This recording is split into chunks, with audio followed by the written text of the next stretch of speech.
Hey guys, welcome to the video tutorials of codeandtest.com, and in this video we'll see what a test process is.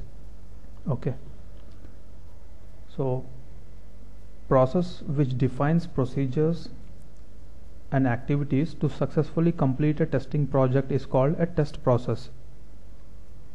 Okay, now phases involved in fundamental test process are planning and initialization and control, planning, initialization and control, analysis and design, implementation and execution, reporting and exit criteria, and test closure.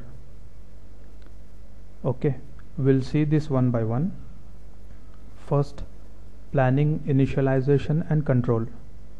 Okay, we'll see planning first. Test planning is a detailed plan. Test planning is a phase in which planning is done. Okay, and a test plan is a detailed plan to test a system.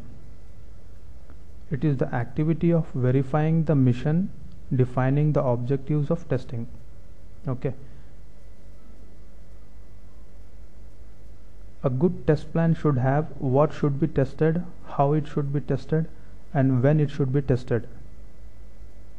Okay, a test plan is a detailed plan to test a system.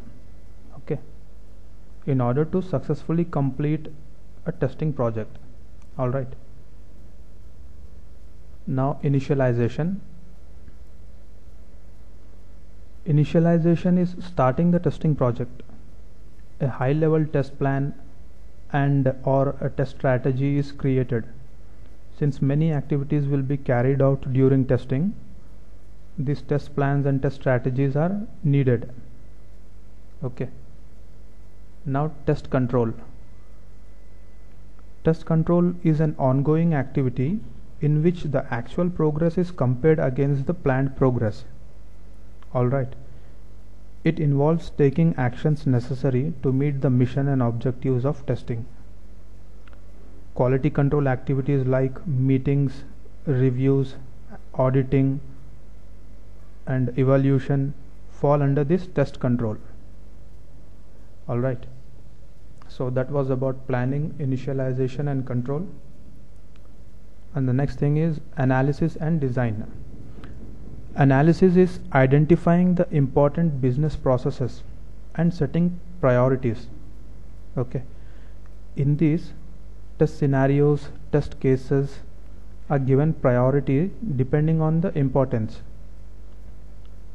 Okay, and in analysis, test environment is set up with the required infrastructure.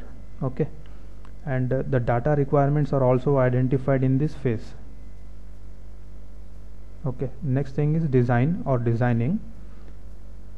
Preparing test scenarios, test cases, test scripts, use cases, okay, is called designing. Okay, in this phase, test scenarios, test cases, test scripts and use cases are designed. Okay, and reviewing is also done. Next thing is implementation and execution. Okay, this is a phase in which all the designed and analyzed test scenarios, cases and scripts are executed. Alright, test execution can be manual or automatic, and the outcomes of tests are analyzed by comparing the actual result and the expected result. Okay, and the defects detected are tracked till they are closed. Defects are raised and they are tracked till they are closed.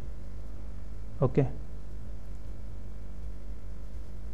next thing is reporting and exit criteria. Now here, evaluating exit criteria is the activity where test execution is accessed against the defined objectives. Alright, test execution is accessed against the defined objectives. Test summary report for the stakeholders is prepared. Okay, a typical test summary report has details like how many test scenarios, test cases and test scripts were prepared. Okay, how many defects were raised and how many were rectified. Alright, which test engineers executed what part of scenarios and cases. Okay, a typical test summary report will have all those details. Okay, so that's reporting and exit criteria. And the last thing is test closure.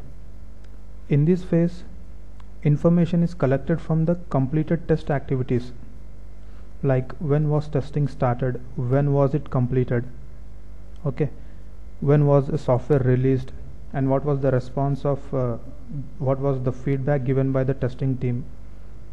Okay, and apart from that, test closure specifies milestones achieved, okay, or difficulties, challenges and problems faced during testing and how they were handled. Okay, this is useful in the future projects. Okay, future projects will be implemented better, okay, if we have this test closure, if we have this reports. Okay, so that was about test process. In test process we have planning, initialization and control, analysis and design, implementation and execution, reporting and exit criteria, and test closure. Okay, it's a fundamental test process. Okay, so that's all in this video. See you in the next video.